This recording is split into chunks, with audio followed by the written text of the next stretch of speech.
This video is going to be about cities in Germany. However, it's going to be here, there and everywhere, but stick with it because there are some interesting things in here, I hope. So let's start with the word Burg. Now, in German, this meant a sort of fortified hill. In Old Norse, Borg meant a wall or a castle, and in Old German, Burg meant a hill fortress. So this is where you get the Burgundians from. Initially they came from Scandinavia, from the island of Bornholm, which was then called Burganderholm, which meant fortified island. However, as the word Burg just meant a fortified hill and later a fortified town, the word spread across Europe. And in England, that's where you get city names like Middlesbrough, Edinburgh and Glastonbury. And of course in Germany you have Salzburg, Magdeburg, that sort of thing. In Britain, the borough system, which was just a series of fortified towns, was developed by Alfred the Great as a way to defend against the Vikings, but over time the borough system expanded, and as cities grew, more towns were granted borough status, and by the 14th century they were granted freedom from counties, so they could largely govern the day-to-day running of the cities independently.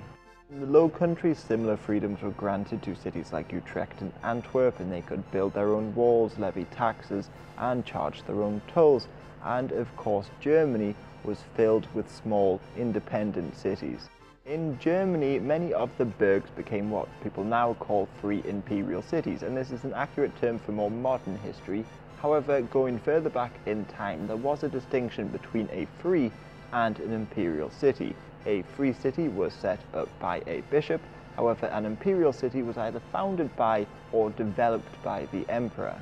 Over time these distinctions became meaningless, but there are a few more misconceptions about these cities. For starters, they weren't independent like, say, Singapore is today. After all, some free imperial cities like Pfullendorf were never larger than a small town. They were only free in the sense that they were free from any local lord or noble, but they were still subordinate to the emperor. Plus, some free cities still paid homage to a local lord or noble regardless, and many non-free cities became equally wealthy as the free.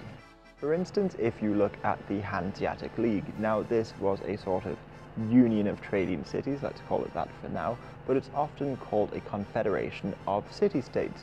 But this isn't exactly true, because Rostock was part of Mecklenburg and Demmin was part of Pomerania, and both of those and many more were in the Hanseatic League.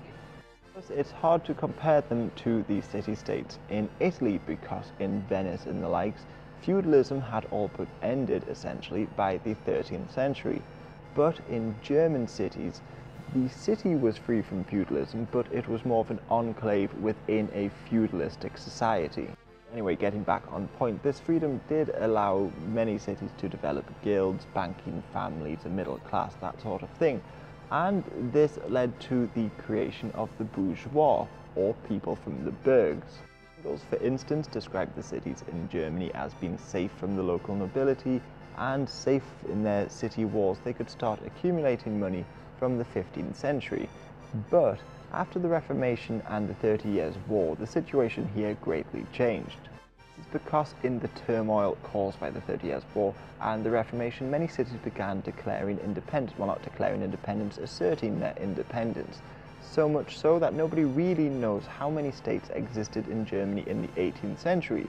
Some people say around 300 at any given time, others say about 350 at any given time.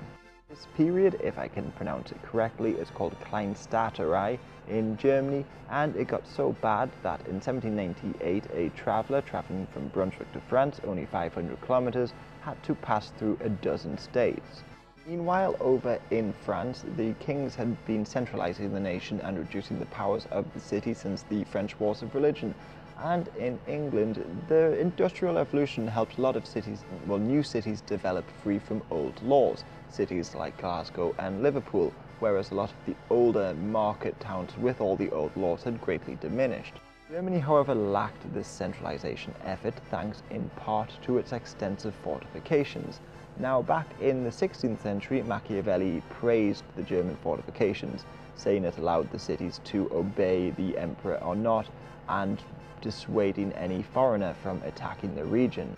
By the 18th century, it seems that the city walls began to discourage trade and development. For instance, in Berlin, the city guard started turning away Jews at the gates.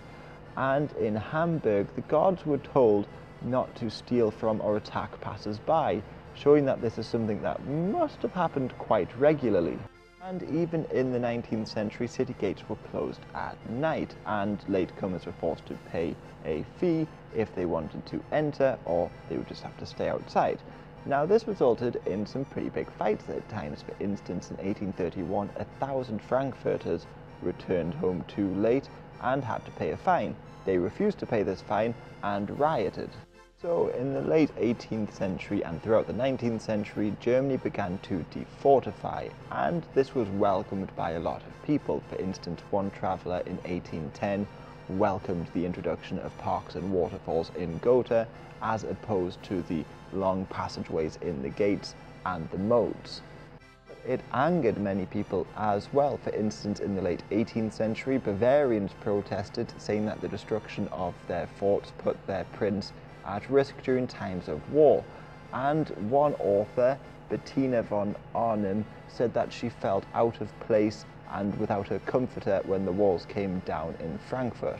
Other people said that it was the government trying to suppress city rights, and the burghers, who were once seen to be the most forward-thinking people in Germany, argued against the defortification of their city, in Jena in particular, based purely on nostalgic reasons, it seems.